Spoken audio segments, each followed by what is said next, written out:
Posible bang ma-inlove ka sa isang tao out of utang na loob? Halimbawa, kahit na may karelasyon ka ng iba, kagaya dito sa pelikula, jowa mo na si JC dahil tumulong kay si napawalang sala ka. Pwede ba yung ma-inlove ka at iiwan mo yung karelasyon mo? O si Sam Versosa nanonood. Char. Out of utang na loob.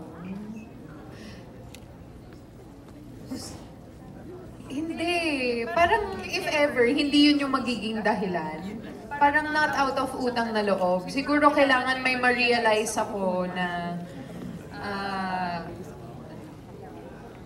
kung if the person has really failed me and then this other person is offering to treat me right, parang, pero I don't think it's utang na loob. So, short answer, no.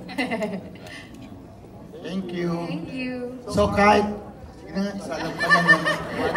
Isa lang, limit lang daw sa isang Thank you, Kuya Romel. Of course, we have a question here from Kuya Gordy. Congratulations. Hindi ko alam kung gusto nyong balansehin talaga yung since Rian, JC, and Tom ang bida rito. Kasi kay Tom, si Tom at saka si Rian na nagkatuluyan. Pero ewan ko lang sa ibang nakakapanood kasi parang mas yung simpatya ko napunta tuloy kay JC. Parang unfair naman, nagmahal naman yung tao. Tapos, magagawa mo pa bang kumanta sa kasal ng ex mo? Inimbita mo pa? Totoo ba talaga yun? Sa inyo ba, Tom and JC? Gagawin nyo ba yan?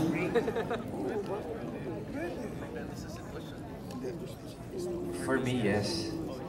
Talaga lang ha, grabe yeah. ka naman may in love. For me, yes. Kasi kung mahal mo naman talaga yung tao, iintindihin mo talaga kung ano yung choice na gagawin niya at kung ano yung nararamdaman niya talaga. And kung napanood niyo talaga yung buong story, alam natin kung ano yung mas nababagay na buhay para dun sa character ni Rian. And yun yung binigay nung character ko sa kanya as a gift. Na mas magiging maayos yung buhay mo kapag nandun ka sa isa na yung nandun kay Tom. So, I think yes, gagawin ko yun. Tom, kaya mo rin gawin yun. Kung sakaling nagpalit kayo ng role ni JC, sa tunay na buhay, kaya mo bang gawin yon? Or iimbitahin mo ba yung ex?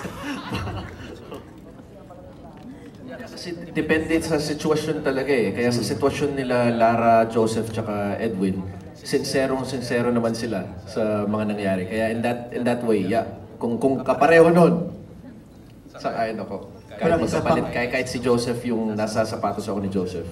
Pero unfair pa rin yun, Tom, yung eksenang naka-shorts ka na nga, nag-towel ka pa. Wala, kita mo, puro mo na yung likod ko doon. Oo. Nabigla ako ni Direk doon eh. Magpabakat pa naman sana doon si Direk, nag-towel ka pa. Anyway, congratulations. On the day off.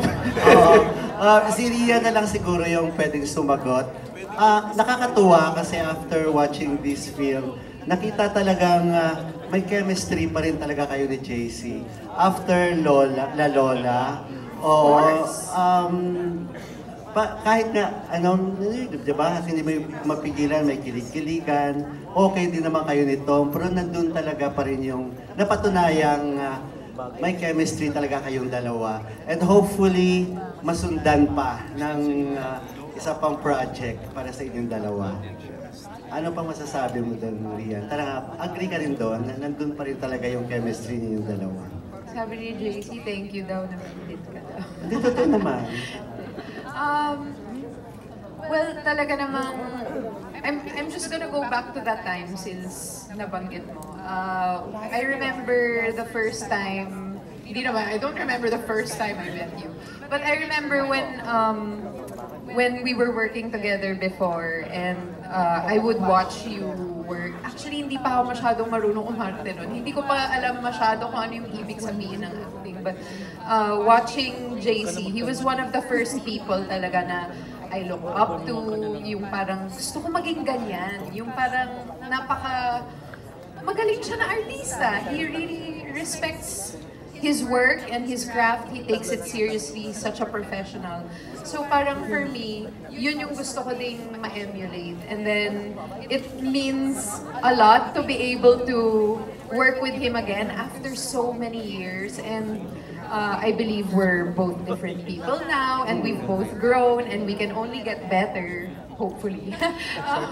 So I think that's what happened. And yes, I would love to work with him again also. Parang,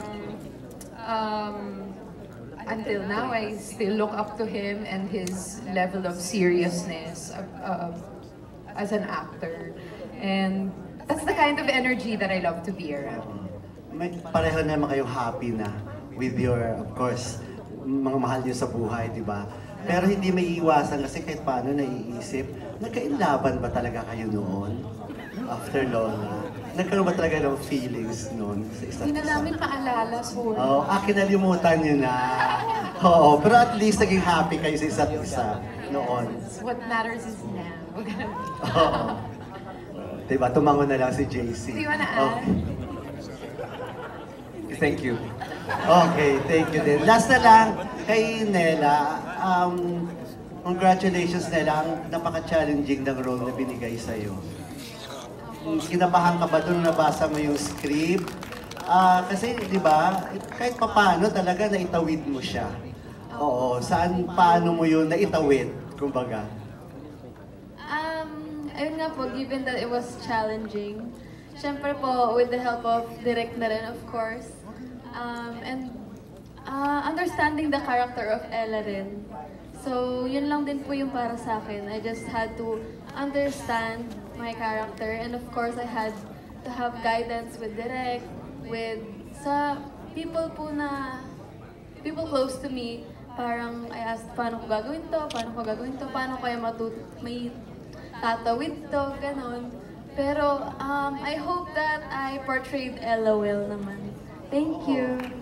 Congrats, ha? At mag-focus ka na sa acting. Kahit hindi ka na mag-beauty queen. Okay, thank you. Yes, you did very well. Okay, so now we're down to our last question from Net25 Cesar Batingal. Last ka talaga. My question po is for the three lead cast po. Dun po sa personality ng tatlong ng mga character niyo po in this movie. Ano yung masasabi po natin na ito po yung personalidad niyo? Sa personality niyo po, sa tatlong lead characters. Strong woman, yung musician. Gutom na. Kumbaga yung pong personality niya. Masasabi niyo po na malaki yung pagkakatulad sa personal life niya. Kain na tayo. Miss Rian.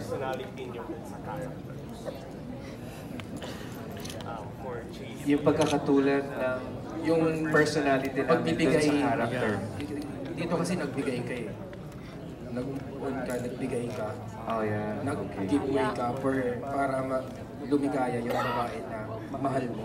Ganyan ka rin ba sa totoong buhay? Ayan, napaka-serious pala nung tanong mo.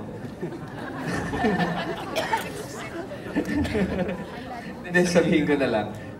Sa wife ko, siguro kung si Joseph nangaharana, siguro yung sa wife ko, haharanahin ko rin siya araw-araw, paulit-ulit. Eh, Tom.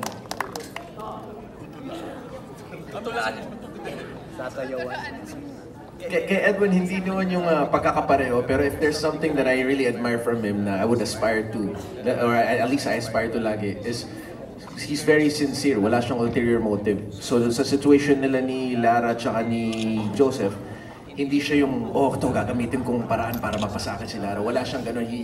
He's really sincere na he wanted what was best for Joseph, he wanted what was best for Lara at the time. It just so happens na na-in love din siya sa tao. Nagpakita rin ng motibo. Pero deep down, wala siyang ulterior motive na pabagsakin yung kung sino man. So if ever there's anything that I was aspire to, yun yung quality niya na gusto kong gayahin. the good thing with Miss Rian characters, nagbigay talaga siya ng closure.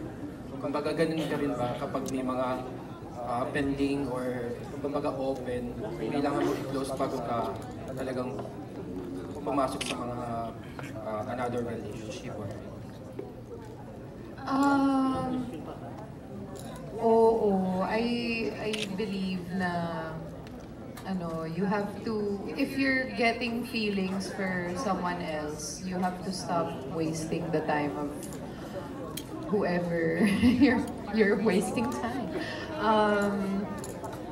Ayun lang. Tama ba? Okay, thank you.